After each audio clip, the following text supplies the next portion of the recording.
I'm not naturally good at note-taking, and before I started doing these few small things, my notes used to be disgusting and illegible, and honestly my grades were suffering because of it.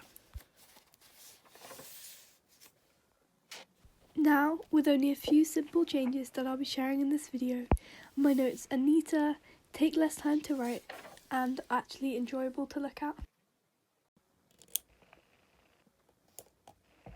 I wish I'd realised earlier that not all pens are made equal.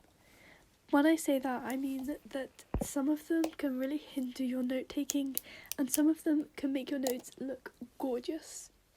Now, for a long time I was obsessed with inky pens, and I take all my notes in inky pens because they're probably the easiest pen to write with. But inky pens are generally a lot darker than other pens, which means that they don't work as well with highlighters.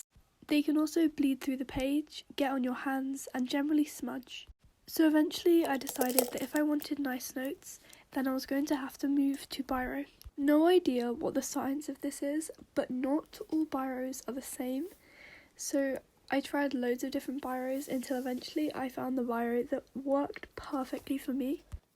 It's a clicky pen, which is of course a bonus, but it's not even the most expensive one, so I definitely recommend that you just look around for the one for you. Handwriting has always been my fatal flaw. It took me forever to get my pen license in primary school, and as soon as teachers stopped caring, my handwriting became illegible scrawl. Now, handwriting is still something that I'm working on, but something that's been helping me so much is stopping joining my handwriting. This definitely felt unnatural at first, because it's been ingrained in my brain since like year 1 to always join my handwriting.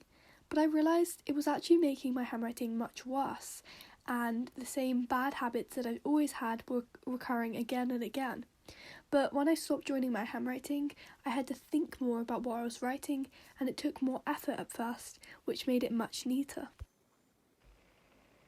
This is my most important tip yet, and it's the one that's had the most impact on my note-taking, and it's actually really easy.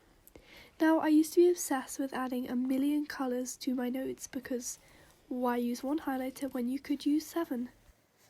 Now, you don't have to be an expert in colour theory to know that my notes always ended up looking really ugly. So, what's the solution? Well, I made it as simple as possible for myself, and I picked out one colour per subject. Physics, for example, is blue, and because it's a subject I have fairly often, I always keep 3 blue pens in my pencil case. And it's not just my notes. All my flashcards are also blue, which helps me to keep track of them in my spaced repetition system, and also helps me to build the links in my brain. So there we go, my top 3 tips for upgrading your notes. If you found this video helpful, then please subscribe for part 2, where I'll be taking you through the Cornell note-taking system and how you can use active recall in notes.